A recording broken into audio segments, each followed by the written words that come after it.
பைரவி, நான் சொல்லப் போகும் மந்திரத்தை 108 தடவை நீ சொல்லிவிட்டால் நீ எனக்கு அடிமை.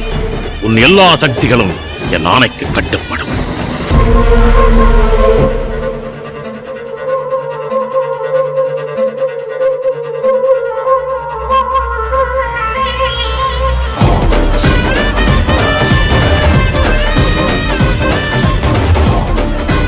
ஓம் க்ளீம் க்ளௌம்.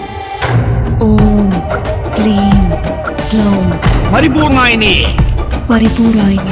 வசிய வசியே. வசிய வசியே.